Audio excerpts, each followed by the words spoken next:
Have you ever heard of Kiribati?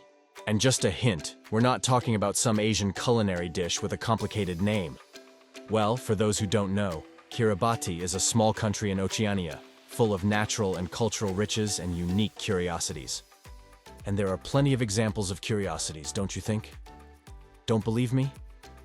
What if I told you that this small nation has unique rituals, such as menstruation?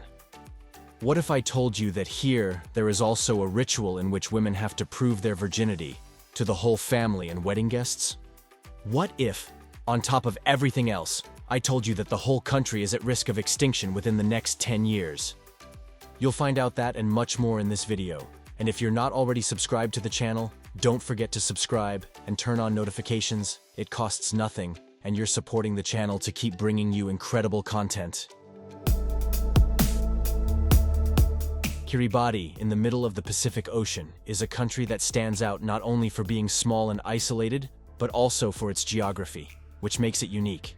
This archipelago country is made up of 33 islands and atolls, divided into 3 regions: Gilbert, Phoenix, and Line. The Gilbert Islands, in the west, are home to the capital South Tarawa, the country's largest city.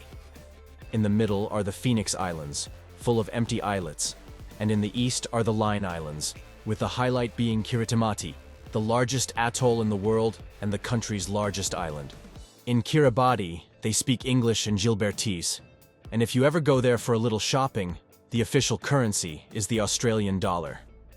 A long time ago, before the Europeans arrived, Kiribati was inhabited by Polynesian peoples who migrated to these islands. They were experts in fishing and agriculture, and adapted to the unique environment of these isolated lands. At the end of the 18th century, European explorers such as Thomas Gilbert and James Cook discovered and mapped these islands scattered throughout the Pacific Ocean. Historic battles were fought in this region during the Second World War. The Japanese occupied some of the islands and fought the Americans in the bloody Battle of Tarawa in November 1943. Today, many traces of these battles can still be explored by people, but we'll talk about that later. Speaking of Japan, here's an interesting bit of trivia. We usually call the country the land of the rising sun. But technically this is a half-truth, as the first place in the world to see the sunrise is actually Kiribati. On January 1st, 1995, Kiribati became the first country to receive the sun's first rays, following a decision by the local government to change the time zone throughout the country. The change was made to end confusion caused by the international dateline, which cut across the territory. Before this, some islands were on different days, so if someone traveled east, they could even return a day without leaving the country.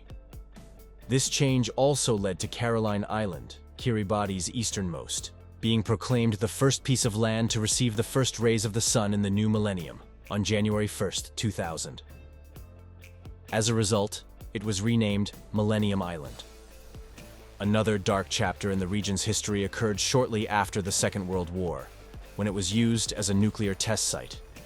From childhood, we learned about the devastating power of nuclear weapons, remembering the terrible bombings of Hiroshima and Nagasaki in Japan, and understood the enormous destructive potential of this type of weaponry. And the reality here was no different. From 1957 onwards, 2 atolls in the Line Islands were chosen as nuclear weapons test sites, and, most absurdly of all, no evacuations were carried out for the population living in these areas at the time. The United States, the United Kingdom, and other countries collectively carried out 33 nuclear explosions, and it wasn't until 1963, when atomic tests were banned in the atmosphere, in space, and on the seabed, that the region had peace. However, catastrophe had already struck for the local population, and to this day, the consequences of that period have never been properly compensated. The impact on lives and the environment remains a painful scar in the history of the region, which gained its independence from the United Kingdom and became a republic only in 1979.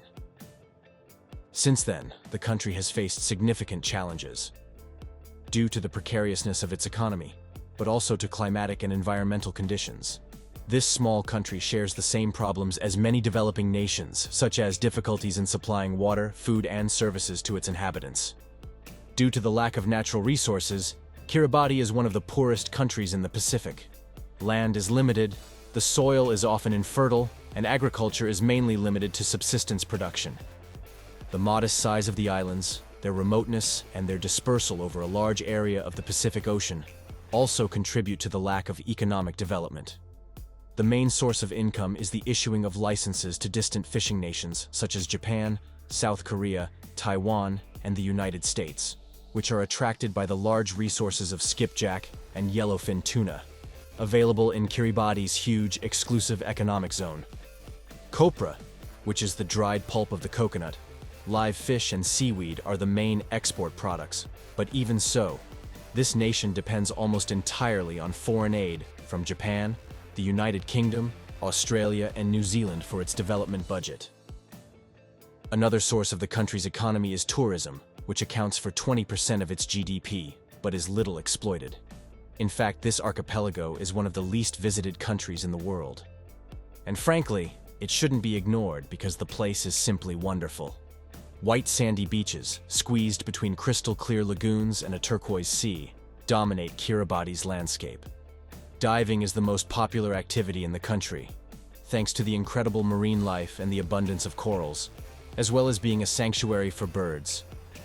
If the idea is to enjoy nature in its purest form, the top destination is Kiribati, which boasts the title of the world's largest atoll, corresponding to more than half of the country's dryland area.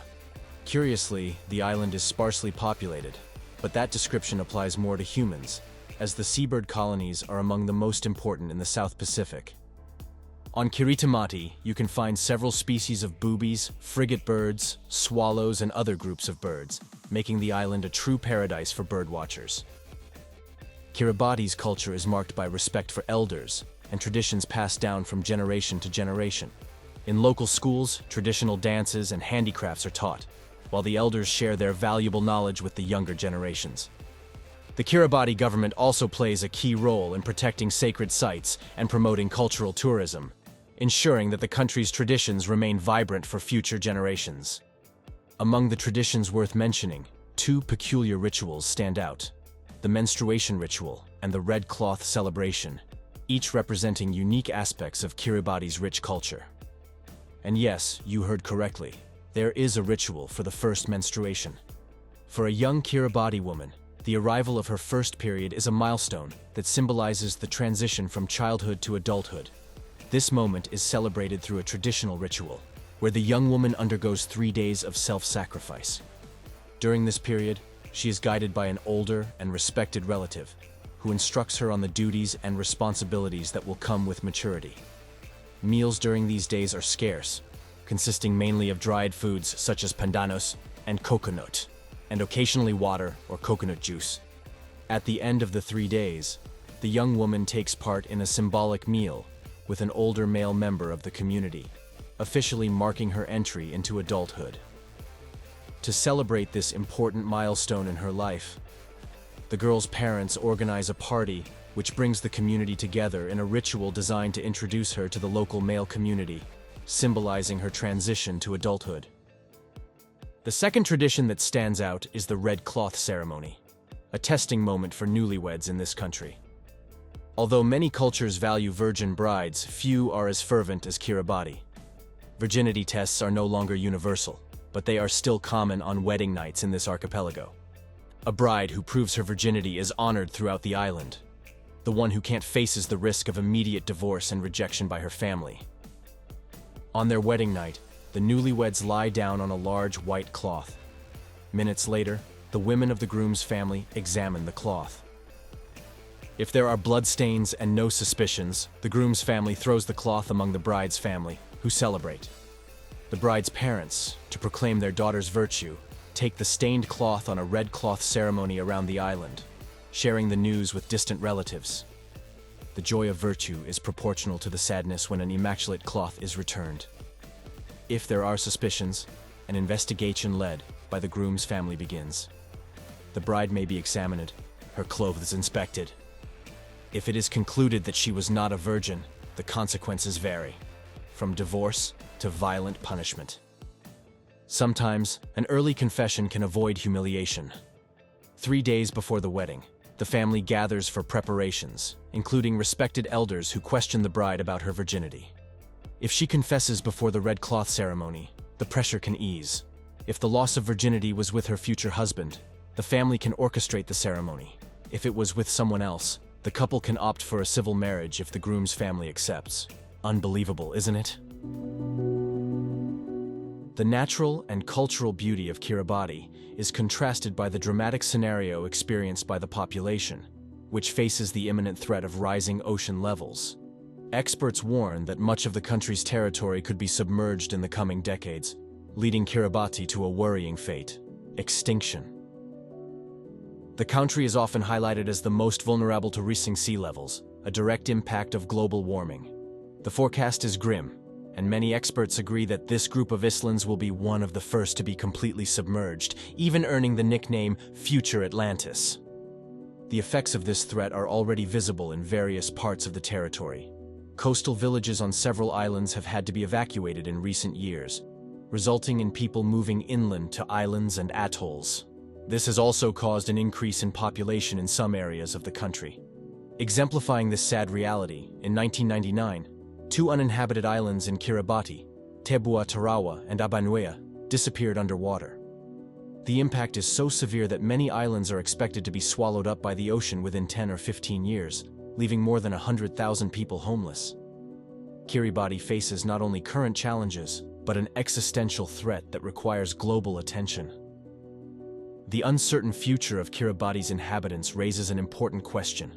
Where will all these people go when the ocean claims their homes? Over the years, Kiribati authorities have warned world leaders about the critical situation of their nation, where residents will soon be forced to abandon their ancestral lands. A 2017 study by the Environmental Justice Foundation highlighted that climate change will create the biggest refugee crisis the world has ever faced in the next decade. As a precautionary measure, Kiribati has purchased 6,000 acres of land in Fiji, in anticipation of the possibility of rising sea levels forcing the permanent evacuation of its residents, which will be a shame, as this country is incredibly beautiful. But what about you? Did you know about this country? Did you know that it is in danger of disappearing from the map? Tell us in the comments what you thought. If you liked the video, don't forget to subscribe to the channel, give it a like, and share the content. Thank you very much for watching and see you next time.